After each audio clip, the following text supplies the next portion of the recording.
안녕하세요. 편입 인문논술 담당하고 있는 오진경 강사입니다. 오늘 이 시간을 통해서 제가 수업을 진행하고 있는 편입 인문논술이 어떤 커리큘럼을 가지고 그리고 수업 내용도 어떤 구성으로서 진행이 되고 있는지를 이야기해드리려고 합니다. 더 멋진, 더 높은 도약을 위해서 사실 우리가 편입 논술 준비하는 거잖아요. 그런 이제 준비 과정에서 어떻게 탄탄히 준비를 해야 체계성 있고 더 효과적으로 완수할 수 있는지, 합격이 보장돼야 되는 거니까, 가장 효율적이고 가장 체계적인 그런 커리큘럼 안에서 편입 논술을 공부할 수 있도록 일단 소개해드리는 그런 안내자로서 제가 나와 있기 때문에 선생님의 수업이 어떻게 구성되는지를 얘기해 보도록 하겠습니다. 편입 인문 논술은 사실 인문 논술이 뭔가를 아는 것부터 중요한 것 같아요. 그래서 연간 커리큘럼을 얘기하기 전에 편입 인문 논술에 대한 얘기를 먼저 해보도록 할게요. 그래서 정의를 한번 내려봅시다.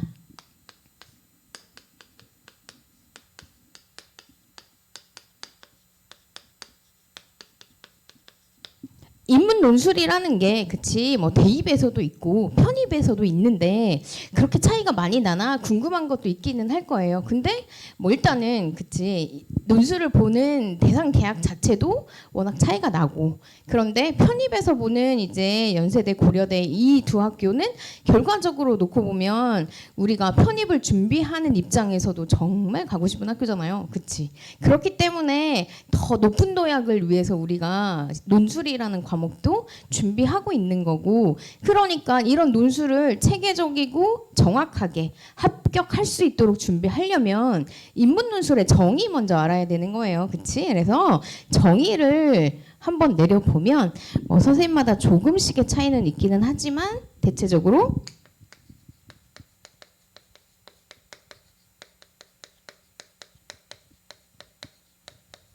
논제가 묻는 바를 확인하는 게 제일 중요하다라고 볼 수 있을 것 같아. 논술은 이 논제가 묻는 바를 제시문에서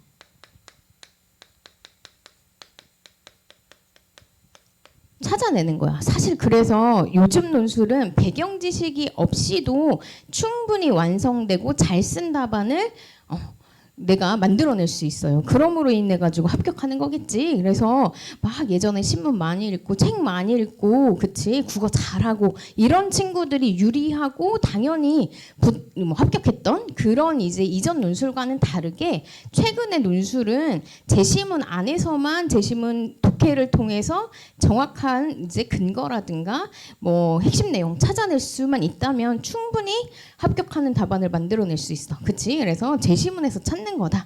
얘를 객관적으로 쓰는 글이다.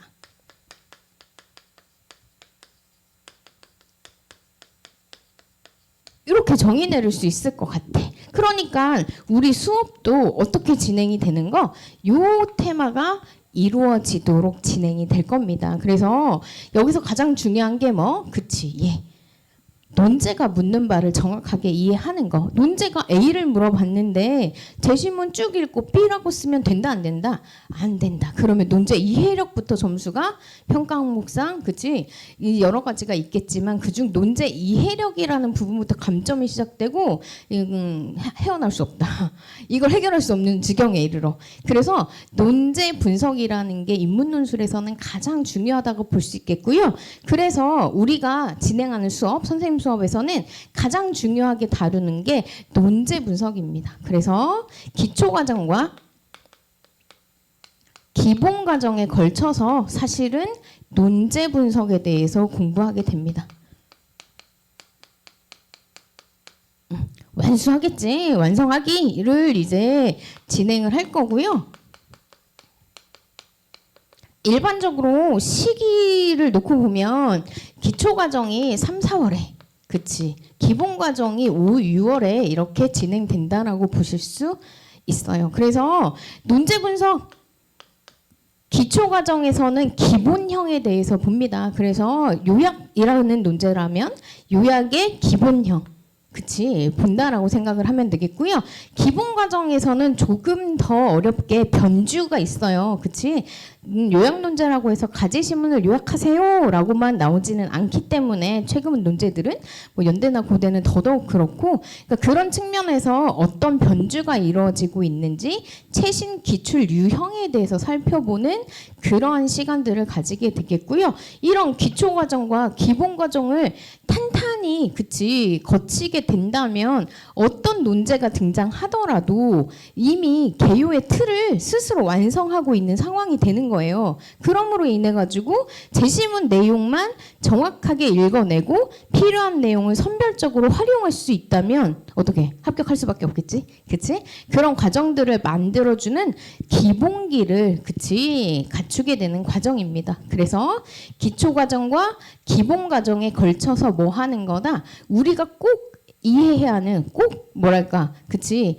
마스터해야 하는 논제 분석 그치 논제 분석을 중점적으로 다루게 된다. 이 이후에 그치 7월에서 8월으로 넘어가면 어떤 이제 공부를 하게 되냐면요 심화 과정이 있습니다. 심화 과정은 사실은 기본 그치 우리가 기본기로서 다뤘던 논제 분석을 반복해서 연습을 하면서 뭐 하는 거 그치 주제라든가 우리가 사실 공부를 하다 보면 약간 편한 주제가 있고 익숙해서 편하기도 하고 좋아해서 편하기도 하고 아니면 어려운 주제가 있잖아요. 그치 선생님은 개인적으로 뭐 과학이라든가 환경이라든가 이런 제시문보다 문학 제시문을 어려워하는 경향이 있어. 사람마다 그건 좀 차이가 있잖아. 그런데 어쨌든 다양한 주제들을 그치 접하다 보면 꼭 배경 지식이 필요한 상황은 아니지만 새로운 논제에 맞닥뜨렸을 때 그치 그 주제가 어색해지지 않고 불편해지지 않는 상황을 만들 거고 그게 결국에는 내 실력으로서 그치 다지기 된다. 라고 볼 수 있을 것 같아요. 그래서 주제별 그치 논의를 공부해보는 그런 이제 시간들을 갖고요. 더해서 논증 역을 키울 수 있는 그러한 심화 과정을 같이 7월, 8월을 거쳐서 진행을 하게 됩니다. 그리고 이제 실전으로 가겠죠. 9월, 10월에는 이제 실전 과정으로서 일단은 하프 모의 이제 뭐 풀세트로 문제를 다 보기에는 아직까지는 좀 어려움이 있기 때문에요. 하프 모의로서 9월, 10월에 이전 기출 문제들을 살펴보는 거예요. 사실 심화 과정까지는 이전 기출을 토대로 하고 있기는 하지만 학교별 그런 특성이라든가 인문계열, 사회계열 이런 이제 구분이라든가 이런 거는 그다지 크게 있지는 않아요. 오히려 골고루 전반적으로 살펴본다라고 생각해두면 되겠고요.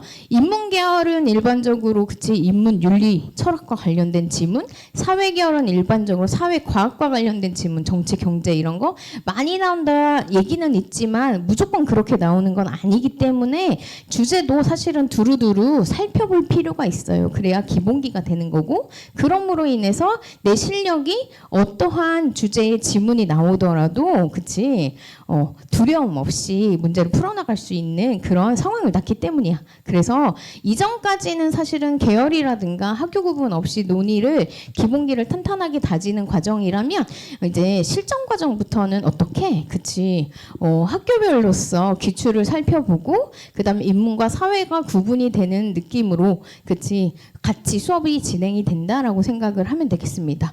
그리고 나서 이제 11월과 12월 시험 보기 전 단계까지 여전히 실전 과정이 쭉 이어지겠고요. 이 실전 과정에서는 어떻게 풀세트 모의고사를 이제 보게 됩니다.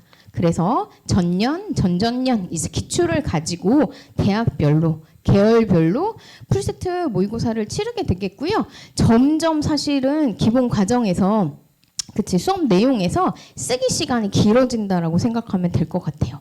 일단 기초랑 기본 강의 그리고 심화 과정이 진행될 때까지는 솔직히 이론 강의도 분명히 중심이 되도록 진행이 됩니다. 그래서 수업 구성을 놓고 보면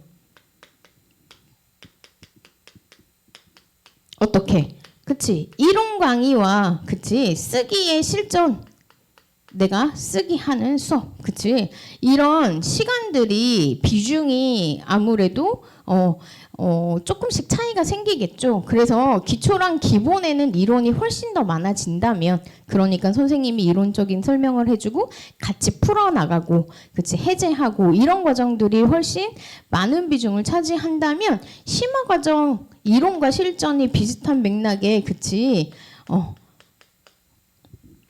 비중을 가지게 된다라고 생각을 하면 되겠고요. 마지막으로 실전 과정에서는 당연히 그치 이론 수업보다는 내가 쓰고 첨삭받고 이런 시간들을 중심으로 수업이 구성된다라고 생각을 해주면 되겠습니다. 그래서 매일 수업을 통해서 각각의 논제에 대한 이해를 하고 아니면 여러 주제에 대한 이제 해설을 듣고 그리고 나서 그것에 따라서 내가 글쓰기를 하고 그것에 대한 첨삭이 이루어지는 첨삭 역시도 서면 그치 제시된 내가 쓴 글을 선생님이 직접 서면해주는 그러한 첨삭과 더불어 그치 대면 첨삭 그러니까 1대1로 만나서 각각의 문장과 답안 구조 이런 부분들을 이제 심도 있게 토의하면서 그치 왜 이렇게 썼니 물어보고 이렇게 쓰는 게 더 바람직하겠어 아니면 이런 부분은 너무나 잘 썼어 이런 부분은 계속 유지해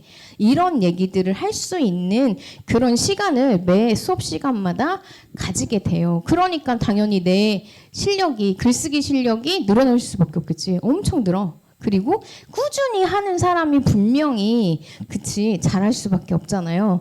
논술이라는 게 사실은 한 주에 2번 많으면 3번 이 정도 하면서 3개월 정도만 하면 진짜 기본기 탄탄해지는 그런 아이거든. 영어나 수학처럼 어렵지 않아. 사실 우리나라 말이잖아. 그럼에도 불구하고 우리가 실력이 잘 안 느는 것 같고 논술 어려운 것 같고라고 생각하는 건 약간 그만큼 시간을 이제 할애하지 못하기 때문이라고 선생님은 생각해요. 개인적으로. 그런데 그래도 일주일에 한 번씩 꾸준히 쓰고 그것을 첨삭받고 이 과정이 반복이 된다면 충분히 12월에 실전에 가서 그 누구한테도 지지 않을 만한 역량을 갖출 수 있다. 선생님과 함께하면 이런 생각이 드니까요.